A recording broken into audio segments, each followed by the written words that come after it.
प्रमिलाने घरात जसं पाऊल ठेवलं तेव्हा तिला खूप उदास वाटले. कारण घरात कोणीही नव्हते. तिला नेहमी वाटायचं की कुठूनही मी घरी आली की सर्वात पहिले मला माझी आई दिसावी. पण प्रमिलाची आई मात्र जॉब करत असल्यामुळे घरी नसायची. लहानपणापासूनच प्रमिलाला वाटायचं की आपल्या आईने जॉब सोडून द्यावा. परंतु प्रमिलाची आई रेखाताई मात्र स्वावलंबी स्त्री होत्या. त्यांनी नेहमीच आपल्या मुलीला सर्व सुख सुविधा देण्याचा प्रयत्न केला. प्रमिलाचे बाबा सुद्धा तिचे खूप लाड करायचे. दोघांची ती एकुलती एक मुलगी होती.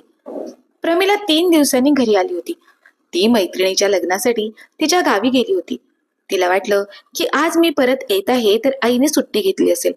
मात्र रेखाताईंना महत्वाची मीटिंग असल्यामुळे ऑफिसला जावं लागलं. प्रमिला नाराज मनाने फ्रेश झाली. नंतर तिने स्वतःसाठी जेवण वाढून घेतलं आणि आराम करू लागली. संध्याकाळी प्रमिलाचे आई बाबा ऑफिसवरून घरी आल्यानंतर रात्री जेवण करण्यासाठी तिघेही एकत्र बसतात. तेव्हा रेखाताई प्रमिलाला विचारतात, तुझ्या मैत्रिणीचं लग्न कसं झालं? आई, खूप छान लग्न झालं. त्यांच्याकडे हळदी समारंभ सुद्धा खूप मोठा असतो. सर्वजण लग्नापेक्षा हळदीमध्ये खूप धमाल करतात. मी सुद्धा हळदी समारंभामध्ये खूप नाचले. हे ऐकून प्रमिलाचे बाबा म्हणतात, मैत्रिणीच्या लग्नात नाचलीस, आता तुझ्या लग्नात नाच. आपल्या बाबांचे असे बोलणे ऐकून प्रमिला आश्चर्यचकित होऊन आपल्या बाबांकडे पाहू लागली. त्यावर तिचे बाबा म्हणतात, अगं बाळा, आता तुझ्या लग्नाचा विचार करायचा आहे. तू सुद्धा मोठी झाली आहेस. आम्हाला सुद्धा कन्यादान करायचं पुण्य मिळू दे. सांग, तुला कसा मुलगा हवा आहे?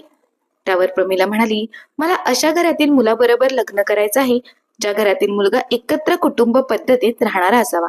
मला सासू सासरे दीर ननंद असे माणसांनी भरलेलं घर असेल असं सासर आवडेल. हे ऐकून रेखाताईंना मात्र टेन्शन आलं. आपली मुलगी आजपर्यंत खूप लाडात आणि एकटी राहिली आहे. अशी मुलगी जर एकत्र कुटुंब पद्धतीमध्ये गेली तर त्या घरात तिला जुळवून घेणं किती कठीण जाईल. त्यामुळे रेखाताई आपल्या मुलीला समजावतात, अगं बाळा, एकत्र कुटुंब म्हणजे खूप जबाबदारी असते. एकत्र कुटुंब वरवर पाहायला आणि बोलायला खूप छान वाटतं. पण प्रत्यक्षात त्या घरात प्रत्येकाच्या आवडीनिवडी जपणे आणि स्वतःची काळजी घेणे खूप कठीण असतं. परंतु आजपर्यंत एकटेपणात वाढलेली प्रमिला आपल्या आईचे बोलणे ऐकत नाही. उलट ती आपल्या आईला म्हणते, मी लहानपणापासून आजपर्यंत एकटीच राहिली आहे. सकाळ झाली की बाबा आणि तू दोघेही ऑफिसला निघून जाता. त्यानंतर दिवसभर मला एकटीलाच राहावे लागते. संध्याकाळी तुम्ही दोघे ऑफिसमधून आल्यानंतर थकलेले असता. त्यामुळे मला आईबाबांचं प्रेम आणि त्यांचा वेळ मिळाला नाही. माझ्या बाबतीत जे घडलं आहे ते मला माझ्या मुलांच्या बाबतीत घडू द्यायचं नाही. असं बोलून प्रमिला जेवणाच्या टेबलवरून उठून गेली. तेव्हा रेखाताई आणि प्रमिलाचे बाबा चर्चा करतात की ह्या मुलीला कसं समजवायचं. साधारणपणे पुढचा 1 आठवडा ते दोघेही जेव्हा वेळ मिळेल तेव्हा प्रमिलाला समजावत असतात की आजकाल कोणीही एकत्र कुटुंबामध्ये राहत नाही. प्रत्येक जण लग्न झाल्यानंतर स्वतंत्र होतो आणि आपल्या मुलाबाळांचा सांभाळ करतो. पण प्रमिला काही ऐकण्यास तयारच नसते. तरीही तिचे बाबा आपल्या ऑफिसमधल्या मित्राला आपली मुलगी प्रमिलाचं लग्न करायचं आहे असं सांगतात. सोबतच ही गोष्ट सुद्धा सांगतात की तिला एकत्र कुटुंब पद्धतीमध्ये राहणारा मुलगा असेल तर तो जास्त आवडेल. तेव्हा प्रमिलाच्या बाबांच्या मित्रांनी त्यांच्या ओळखीतील एका मुलाचं स्थळ प्रमिलासाठी आणले. त्या मुलाचं नाव होतं रोहन. रोहन एक सुशिक्षित मुलगा आणि सरकारी नोकरी करत असलेला. शिवाय आईबाबांचा एक मुलगा असल्यामुळे प्रमिलाच्या आईबाबांना सुद्धा तो खूप आवडला. मुला मुलीची पसंती झाली. त्यानंतर लग्नाची बोलणी करण्यासाठी रोहनचे आई बाबा प्रमिलाच्या घरी आले. तिथे लग्नात देवाणघेवाणाची चर्चा झाली. त्यानंतर मुलीकडच्या लोकांना नवऱ्या मुलाचे घर पाहण्याचे आमंत्रण देण्यात आले. प्रमिलाचे आई बाबा रोहनच्या घरी गेल्यावर तिथे रोहनचे काका काकी आणि आजी आजोबा सुद्धा त्याच घरात दिसले. सुरुवातीला त्यांना वाटले होते की या सर्व लोकांना आपण येणार आहोत म्हणून बोलावले असेल. पण रोहनच्या आईने त्या सर्वांची ओळख करून दिल्यानंतर सांगितले की हे सर्व लोक याच घरात राहतात आणि आमचं एकत्र कुटुंब आहे. हे ऐकल्यावर प्रमिलाच्या आईबाबांच्या पायाखालची जमीनच सरकली. ते विचार करू लागले की एवढं मोठं कुटुंब या घरात आमची मुलगी कशी नांदेल. या उलट हीच गोष्ट रोहनकडून जेव्हा प्रमिलाला समजली की तो एकत्र कुटुंब पद्धतीमध्ये राहतो आणि लग्नानंतर सुद्धा तो त्याच घरात राहणार आहे, तेव्हा प्रमिलाचा आनंद गगनात मावेनासा झाला होता. कारण तिला जसे सासरचे घर हवे होते अगदी तसेच सासर प्रमिलाला मिळाले होते. प्रमिलाचे आई बाबा रोहनच्या घरून आपल्या घरी आल्यानंतर सर्वात अगोदर त्यांनी प्रमिलाची भेट घेतली आणि तिला समजावले, बाळा, रोहनचं कुटुंब खूप मोठं आहे आणि महत्वाची गोष्ट म्हणजे त्या घरामध्ये कोणीही नोकर चाकर नाही. त्यामुळे घरातील सर्व कामे घरातीलच माणसांना करावी लागतात आणि विशेषतः आता तू त्या घरात नवीन सून बनून जाणार, त्यामुळे सर्व कामांचं ओझं तुझ्या एकटीवर पडेल. म्हणून आम्हाला तुझं लग्न त्या घरात करून द्यायचं नाही. त्यावर प्रमिला म्हणाली, आई बाबा, तुम्हा दोघांनाही एक शिकलेला, सुसंस्कारी आणि चांगला नोकरीला असलेला जावई हवा होता ना, मग अगदी तसाच जावई तुम्हाला मिळाला आहे. आणि मला चांगल्या मुलासोबत त्यांच्या घरामध्ये सतत वावरणारी माणसे हवी होती, म्हणजे एकत्र कुटुंब पद्धती हवी होती, जशी आता रोहनकडे आहे. त्यामुळे नकार देण्याचा प्रश्नच येत नाही. शेवटी आपल्या मुलीच्या हट्टापुढे रेखाताई हतबल होतात आणि प्रमिलाच्या बाबांना म्हणतात, आपल्या मुलीचाच एवढा हट्ट आहे तर आपण विनाकारण या अडथळा आणायला नको. तिला मनापासून त्या मुलाबरोबर लग्न करायचं आहे ना, तर आपण आपल्या मुलीच्या मनाचा विचार करून तिचं लग्न करून देऊया. यावर प्रमिलाच्या आईबाबांचे दोघांचे एक मत झाले आणि प्रमिलाच्या लग्नाची जोरदार तयारी सुरू झाली. लग्नाची खरेदी, बँडवाले, मंडप, स्वयंपाकी इत्यादी गोष्टींची अगदी जोरदार तयारी सुरू झाली आणि अगदी रीतिरिवाजाप्रमाणे ठरलेल्या दिवशी प्रमिला आणि रोहनचा लग्न समारंभ अगदी धूमधडाक्यात झाला. प्रमिला आता प्रतिष्ठित देसाई घराण्याची सून झाली होती. देसाई घराण्याच्या प्रतिष्ठेप्रमाणे लग्नानंतर प्रमिलाचा त्या घरात सुद्धा अगदी दिमागदार प्रवेश झाला. सुरुवातीच्या दिवसात प्रमिलाच्या सासूबाई निर्मलाताई तिचे खूप लाड करायच्या. अगदी आई आणि मुलीच्या नात्याला लाजवेल असे त्यांचे नाते होते आणि ही गोष्ट खरंच होती, कारण निर्मलाताईंना मुलगी नसल्या कारणाने त्यांनी प्रमिलाला आपली सून न मानता मुलगीच मानली होती. पण कुठे माशी शिंकली माहीत नाही. प्रमिलाचं लग्न होऊन अवघे 15 दिवस झाले होते. अजूनही ती त्या नव्या घरात, नव्या नात्यात आणि नव्या जबाबदाऱ्यांमध्ये स्वतःला जुळवून घेत होती. सगळं काही हळूहळू सुरळीत होत आहे असं तिला वाटू लागलं होतं. अशातच एक दिवशी सकाळी प्रमिला नेहमीप्रमाणे लवकर उठली होती. तिने आंघोळ करून देवपूजा उरकली आणि मग स्वयंपाकघरात जाऊन स्वतःसाठी चहा केला. ती हॉलमध्ये बसून शांतपणे चहा घेत होती. घरातली सकाळची शांतता आणि नव्या संसाराच्या स्वप्नांनी तिचं मन भरून गेलं होतं. इतक्यात तिच्या सासूबाई निर्मलाताई हॉलमध्ये आल्या. त्या अगदी सहजपणे म्हणाल्या, प्रमिला, ऐक जरा, तू आणि रोहन आजपासून वेगळे राहा. हे ऐकून प्रमिला क्षणभर स्तब्ध झाली. तिला आपल्या कानावर विश्वासच बसत नव्हता. निर्मलाताई पुढे म्हणाल्या, आपल्या घराचा वरचा मजला रिकामा आहे. तिथेच तुम्ही दोघांनी तुमचा संसार सुरू करा. तुमच्या संसारासाठी लागणाऱ्या काही वस्तू मी आधीच तिथे ठेवून दिल्या आहेत. अजून काही हवं असेल तर तुम्ही दोघांनी बसून विचार करा आणि रोहनला आणायला सांग. त्या एवढ्यावरच थांबलं नाही. त्यांनी पुढे आणखी कठोर शब्दात सांगितलं, पण एक गोष्ट लक्षात ठेव, आजपासून तुम्ही या घरापासून वेगळे आहात. रोहनला सांग, त्याच्या कमाईतील 1 रुपया सुद्धा आम्हाला देऊ नको. निर्मलाताई या सर्व गोष्टी एवढ्या सहजतेने बोलत होत्या, जणू काही त्या प्रमिलाला बाजारातून एखादी वस्तू आणायला सांगत आहेत. पण प्रत्यक्षात त्यांनी एवढा मोठा निर्णय एका क्षणात सांगून टाकला होता. त्यांच्या या शब्दाचा प्रमिलाला इतका मोठा धक्का बसला की तिच्या हातातला चहाचा कप खाली पडला. कप फुटला आणि गरम चहा जमिनीवर सांडला. पण हे दृश्य पाहूनही निर्मलाताईंच्या चेहऱ्यावर कोणताही बदल दिसला नाही. त्या शांतपणे म्हणाल्या, आणखी एक गोष्ट, आज रात्रीचं जेवण तुम्हा दोघांना या घरात मिळणार नाही. त्याआधी तुमचा बंदोबस्त करून ठेवा. असं म्हणत त्या त्यांच्या खोलीत निघून गेल्या. प्रमिला मात्र पूर्णपणे गोंधळून गेली होती. तिच्या मनात असंख्य प्रश्न उभे राहिले होते. इतक्या अचानक हा निर्णय का घेतला? आपण काही चूक केली का? की यामागे अजून काही कारण आहे? काही समजायला मार्ग नव्हता. प्रमिलाच्या डोळ्यात नकळत पाणी आलं. तिने कसा तरी खाली पडलेला चहा साफ केला आणि तुटलेल्या काचेचे कपाचे तुकडे गोळा केले. मग ती हळूच आपल्या खोलीत गेली. तिचं हृदय अजूनही धडधडत होतं. तिने लगेचच रोहनचा नंबर डायल केला. फोन वाजू लागला आणि प्रमिला आतून प्रार्थना करत होती की रोहनने लवकर फोन उचलावा, कारण या क्षणी तिला त्याची सर्वात जास्त गरज होती. रोहन ऑफिसमध्ये मीटिंगमध्ये असल्यामुळे त्याने प्रमिलाचा फोन उचलला नाही. प्रमिला बेचैन झाली होती, म्हणून तिने पुन्हा एकदा रोहनला फोन लावला, पण दुसऱ्यांदा सुद्धा रोहनने फोन उचलला नाही. आता मात्र प्रमिला खूप घाबरली. तिच्या मनात विचारांचा गोंधळ सुरू झाला. तिला काहीच सुचत नव्हतं. तिच्या मनात एकच विचार येत होता, रोहनशी बोललं तर कदाचित या सगळ्यातून काहीतरी मार्ग निघेल. पण ज्या व्यक्तीशी बोलून तिला आधार मिळू शकला असता तोच मार्ग सध्या बंद झाला होता.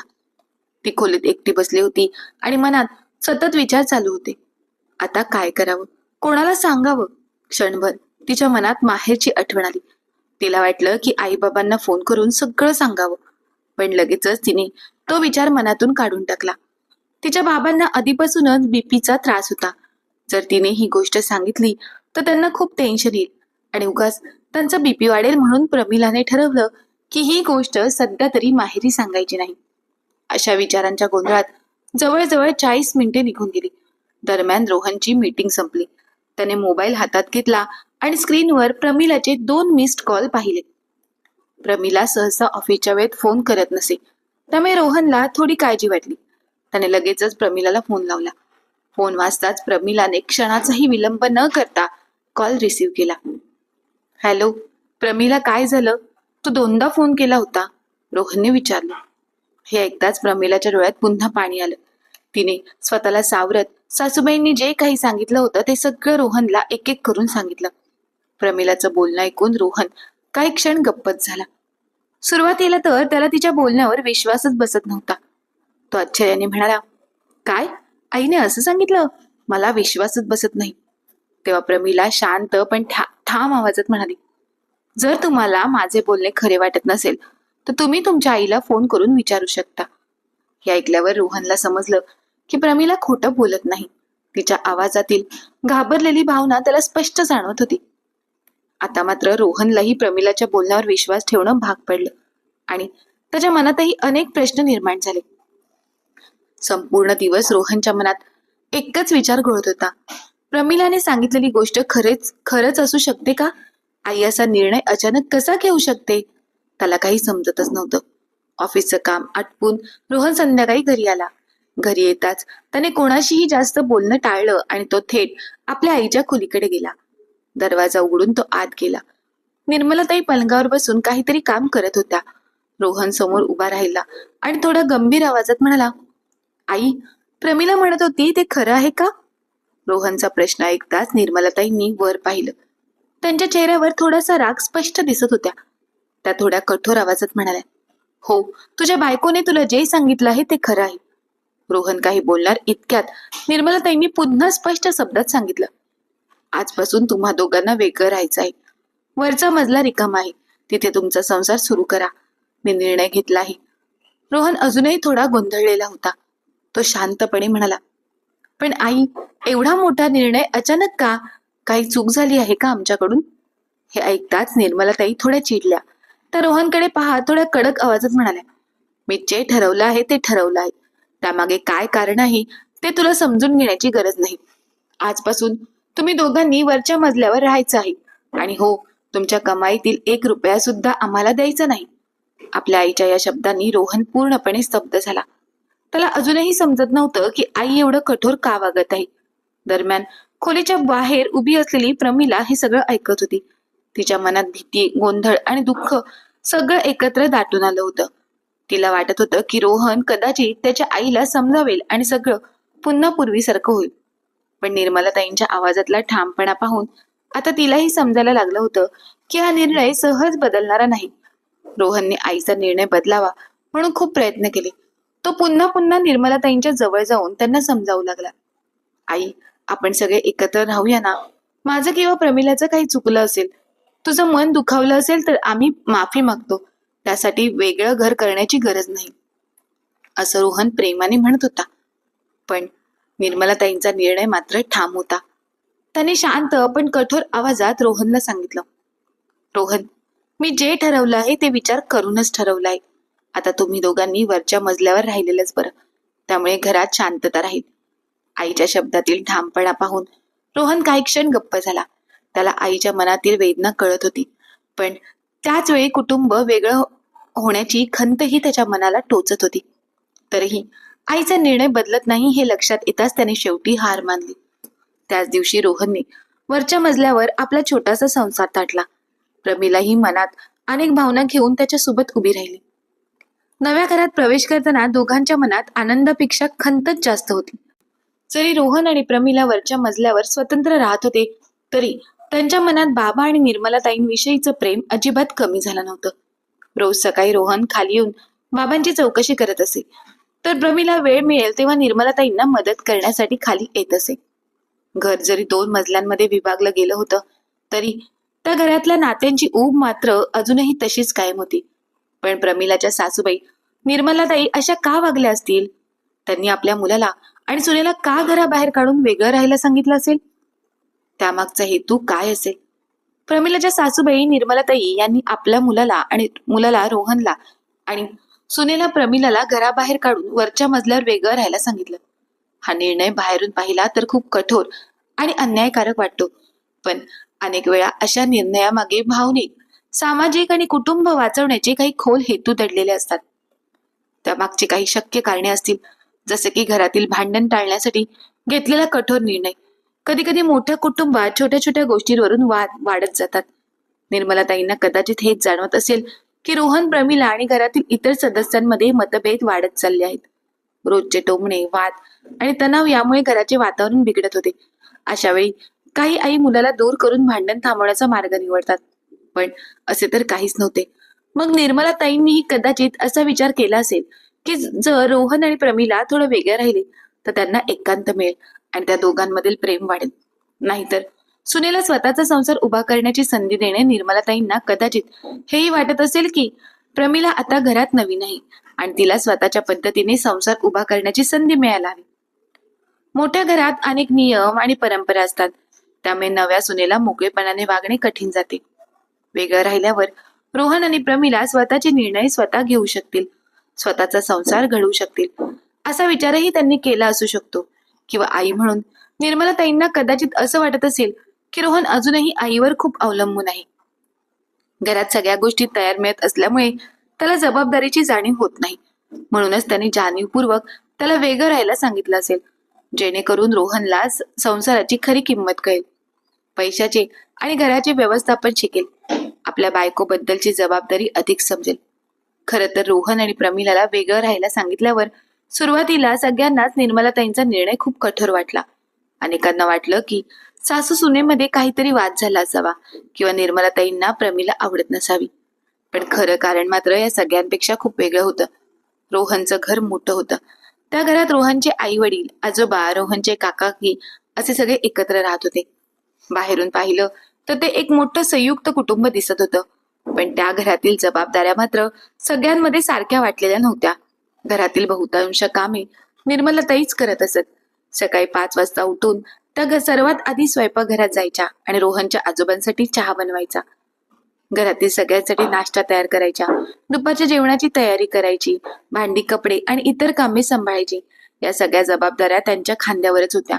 रोहनची काकी मात्र घरातील कोणतेही काम करत नसे. त्या दिवसभर मोकळ्याच असत. त्यामुळे घरातील प्रत्येक लहान मोठी गोष्ट निर्मलाताईंना सांभाळावी लागायची.